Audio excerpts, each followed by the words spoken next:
여러분 안녕하십니까? 헬로티비 경인뉴스입니다.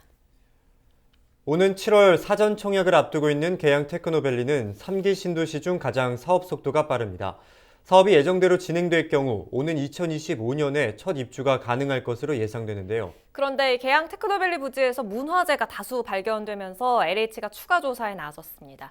추가 조사 과정에서 중요 문화재가 발견되면 이 사업 일정이 지연될 가능성도 있습니다. 취재 기자와 자세히 이야기 나눠보죠. 김진재 기자, 지금 계양 테크노밸리에서 어떤 유물들이 발견이 된 거고 또 추가 조사는 어떤 식으로 이루어지게 되는 겁니까?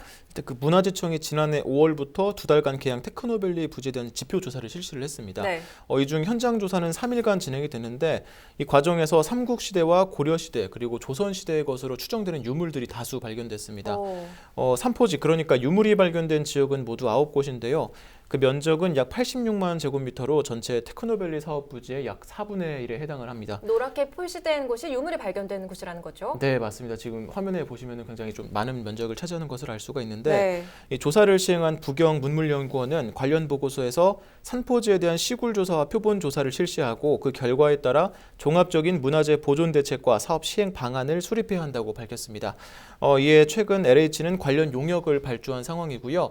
이 관련 추가 조사는 이르면 다음 달부터 시작해서 1년 동안 진행될 예정입니다. 네, 말씀하셨듯이 앞으로 1년 동안은 문화재에 대한 추가 조사가 진행된다는 건데요. 그렇다면 계양 테크노밸리 조성 사업에도 당연히 차질이 생길 수밖에 없는 거겠죠. 네, 지금 그런 부분이 가장 좀 우려스러운 부분인데 일단 지표 조사를 통해 사업 부지 내 유적이 있을 가능성이 지금 확인이 된 거거든요. 그러면 이후에 1년간 진행되는 시굴 조사와 표본 조사라는 게 군데군데 땅을 파서 실제로 여기에 유적이 존재하는지 그리고 존재한다면 이게 어느 시대 거고 또 어느 정도 규모인지 이런 대략적인 현황 등을 파악하는 그런 조사입니다. 예. 이렇게 추가 조사를 한 결과 유적이 발견이 되면 이제 해당 부지 전체에 대한 정밀 발굴 조사가 진행이 되는데 네. 전체를 다 조사하다 보니까 이제 그 앞서 했던 조사보다 더 시간도 오래 걸리고요. 이렇다 보면 또 사업에 차질이 생길 수밖에 없는 그런 상황입니다. 또 정밀 조사 결과 발견된 이 유적지의 중요도에 따라서 문화재청이 보존 조치를 결정을 하는데 만약에 중요 문화재일 경우에는 현지 보존이라고 해서 그냥 그대로 그 상태를 보존해야 하는 그런 상황이거든요. 그렇군요. 네, 그래서 이런 부분 때문에 아무래도 좀 사업에 차질이 생기는 거 아니냐 이런 우려가 나오고 있습니다. 추가 조사라는 게 1년 동안 진행될 예정으로 지금 잡혀 있어서 애초에 네. 계획했던 기간보다는 길어질 수밖에 없는 상황인데 네. 이 관련해서 LH 입장은 어떻습니까? 일단 LH에서는 기존 사업을 일단 계획대로 추진을 한다 이런 입장을 밝혔는데 다만 이 아직 추가 조사가 이루어지지 않은 상황이잖아요. 그래서 1년 동안 사업이 좀 조사가 진행된 이후에 그 결과에 따라서 좀 판단을 해야 된다라는 입장인 거고 만약에 추가 조사 결과 정밀 조사가 필요한 그런 단계가 되면은 사업이 지연될 수 있다 이렇게 밝혔습니다. 네, 계양 신도시에서 유물이 발견됨에 따라 사업 지연 가능성에 대해서 김진재 기자와 함께 이야기 나눴습니다.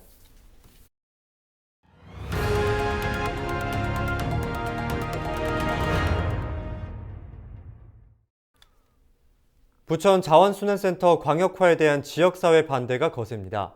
이달 안에 부천시가 협약을 강행할 가능성까지 나오는 등 상황이 급변하고 있는데요. 지역 정치권에서도 속속 반대의 목소리를 내고 있습니다. 이 시간에는 부천시 정지역구 서영석 의원과 이야기 나눠보죠. 의원님 반갑습니다. 부천 자원순환센터 광역화 관련해서 반대 의견을 내셨습니다. 16일에는 SNS에 입장을 밝히시기도 했는데 혹시 주민들과 같은 생각이신 건가요?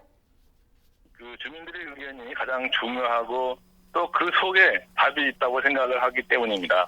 어떤 정책이나 사업이든 경제성만으로는 판단돼서는 안 된다고 생각을 하고요. 사업 추진에 있어서 가장 중요한 것은 주민들과의 소통이라고 생각합니다. 그래서 먼저 주민과 소통하고 그것을 바탕으로 경제적 효과는 어떤지 또 외부 효과 등을 고려해서 부천시와 주민들에게 어떤 것이 가장 도움이 되고 효과적인 건지를 검토해서 추진해야 된다고 보는데 부천시가 지금까지 한 그 정책으로 보면 주민들과 소통은 정말로 소홀히 하고 일방통행식으로 밀어붙이고 있다고 생각이 됩니다. 네, 주민들과의 소통이 선행돼야 이렇게 말씀을 해주셨는데요. 부천시에서는 시설 현대화에 들어가는 비용, 운영 예상 절감 등을 이유로 광역화, 현대화는 필수로 추진돼야 한다고 보고 사업을 추진하고 있습니다. 그렇다면 이 문제를 과연 어떻게 풀어나가야 한다고 보십니까?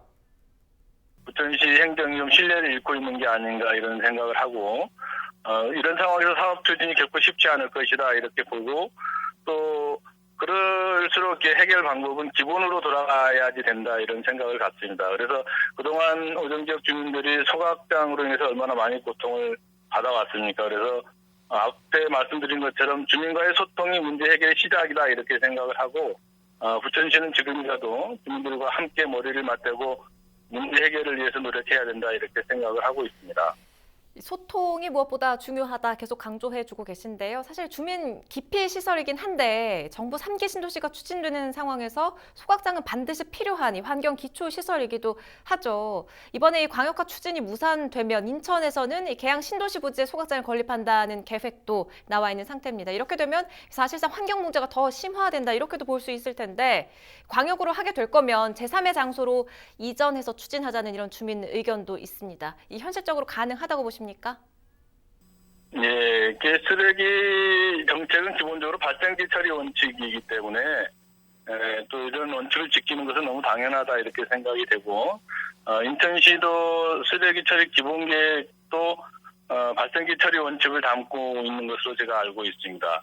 그래서 저희 부천의 경우는 이제 대장동 소각장 시설이 노후화돼도 이것을 대비해서 충분히 소각할 수 있도록 소각물 유기를 추가할 수 있는 것이 가능하기 때문에 큰 문제가 없다고 보고 있고 그래서 대장 신도시 개발 이후에도 부천시에서 발생하는 쓰레기는 충분히 처리가 가능하다고 보는데 지금 말씀하신 것처럼 그러면 계양 신도시에다가 또 하나를 옆에다 만들 거 아니냐 이렇게 말씀하시는 분들도 계시는데 폐촉법 제6조에 따르면 이제 폐기물 처리 시설이 주거지하고 인접할 경우에는 지하로 설치를 할 수 있도록 되어 있기 때문에 서로 거기에 들어선다고 하더라도 부천시에 큰 광역으로 만드는 것보다는 큰 영향을 미치지 못할 것으로 보고 있고 제 판단으로는 그렇게 하는 것이 결코 쉽지는 않을 것이다 이런 생각을 갖습니다. 그래서 어쨌든 모든 것들 다 열어놓고 지역 주민과 소통하면서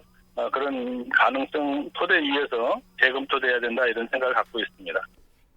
부천시에서는 빠르면 이달 안에 협약식을 진행한다는 입장인데요. 주민들의 반대가 극심한 상황인데 과연 협약을 체결할 수 있을 거라고 보십니까? 부천시 집행 당국이 어떻게 결정할지는 알 수 없지만 어쨌든 지금까지 주민과 소통하지 않고 일방적으로 하는 것으로 봐서는 강행을 하겠다는 의지가 있는 것으로 보여지기 때문에 급하게 제 입장을 말씀을 드렸던 거고 그래서 이렇게 협약식을 서두르는 이유를 정말로 납득하지 못하겠고 또 납득할 만한 설명을 듣지도 못했습니다. 그래서 이거는 주민과 소통하지 않고 무능한 행정으로 이렇게 부천 지역 주민들에게 실망을 안겨주고 있다 이렇게 생각을 하게 되고요.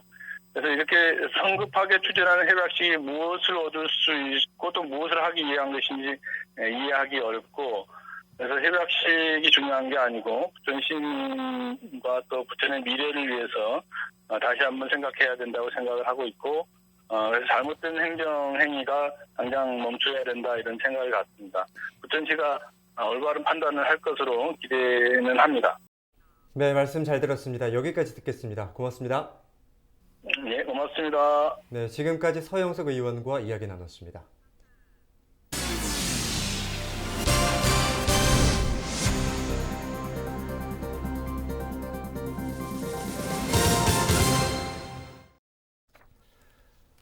길어진 코로나19 여파에 기초의회 역시 자구책을 내고 있습니다. 김포시의회는 비상시 의정활동을 이어갈 수 있는 근거를 마련하는가 하면 민생을 살피기 위한 특별위원회도 구성했는데요. 올해 달라질 김포시의회의 모습을 신명순 의장에게 들어봤습니다. 안녕하세요. 김포시의회 신명순 의장입니다. 반갑습니다. 희망과 기대감으로 2021년을 맞이해야 하나 올해도 코로나19의 어려움이 이어지고 있어서 마음이 많이 무겁습니다. 곧 있으면 백신 접종이 시작될 텐데요. 온 국민이 하루빨리 일상으로 돌아가는 그런 한 해가 되었으면 좋겠습니다. 네, 저희 의원님들도 코로나19로 인해서 의정 활동에 있어서 많은 제약을 받기는 하지만 그래도 시민의 대의기관으로서 주민들의 복리 증진을 살피는 일을 게을리하지 않도록 할 거고요. 그리고 지난해에 이어서 올해도 정책 토론회를 이어갈 생각이고요. 또 더불어서 의원들의 연구 모임까지도 계획을 하고 있습니다. 한편으로는 저희가 코로나19 대책 마련을 위한 특별위원회를 좀 구성을 했습니다. 그래서 그런 활동들이 올해도 이어질 것이고요.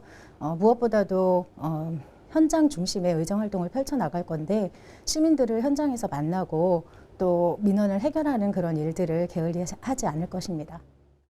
지금 천재지변이나 감염병 같은 상황이 벌어졌을 때 의원님들이 회의장에 출석을 못하는 경우가 생길 수도 있어서 저희가 출석도 가능하고 표결도 할 수 있도록 회의 규칙을 개정을 했습니다.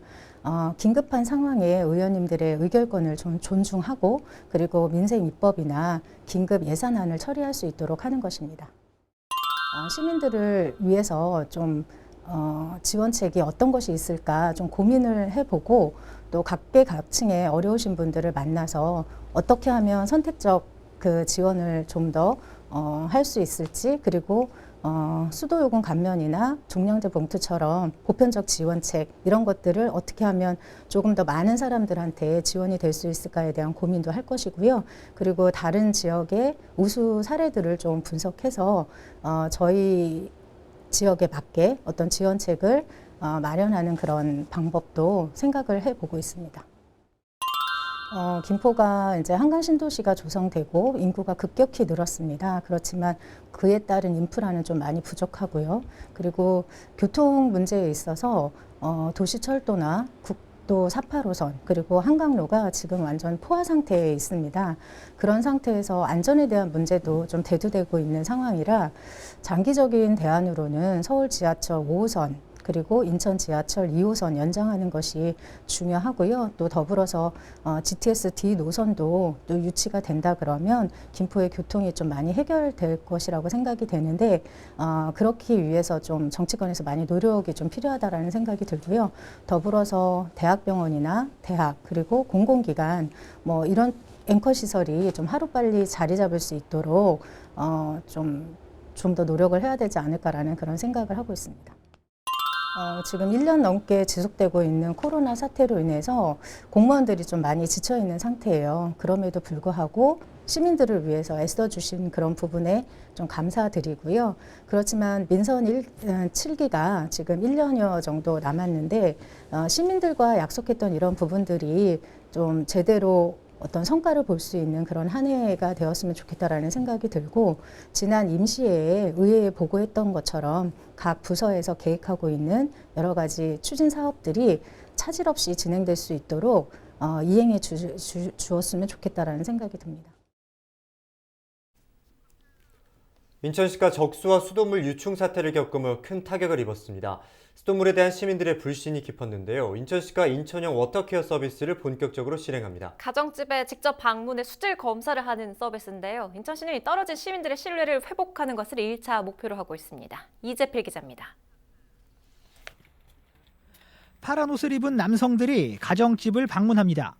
수돗물을 틀어보고는 장비를 이용해 수질을 검사합니다. 먹을 수도 있는 거예요? 네, 먹어도 아무 이상 없습니다. 이 정도면 먹어도 되는 거예요? 네.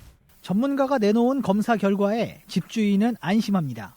막연하게 괜찮다고 생각했던 거를 수치로 제가 눈으로 보고 기준에 적합하다는 걸 딱 눈으로 확인하니까 안심하고 먹을 수 있겠다라고 생각이 들었어요. 인천시가 인천형 워터케어 서비스를 본격적으로 시행합니다.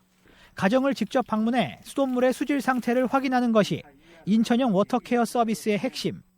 수질 검사 전문가는 워터코디, 옥내 배관 전문가는 워터닥터라고 부릅니다. 적수와 수돗물 유충 사태를 겪은 인천시는 현재 수돗물 체계 개선에 집중하고 있습니다. 인천형 워터케어 서비스는 그 추진 사업 중에 하나. 시민들의 신뢰를 회복하는 것이 인천시의 1차 목표입니다. 시민들의 신뢰를 얻고 안심시켜드리기 위해서는 시민들이 실제 사용하시는 현장에 나가서 시민들께 이러이러하고 아주 차분하게 설명드리고 믿을 수 있도록 안심시켜드리는 이게 사실은 가장 중요한 일이다.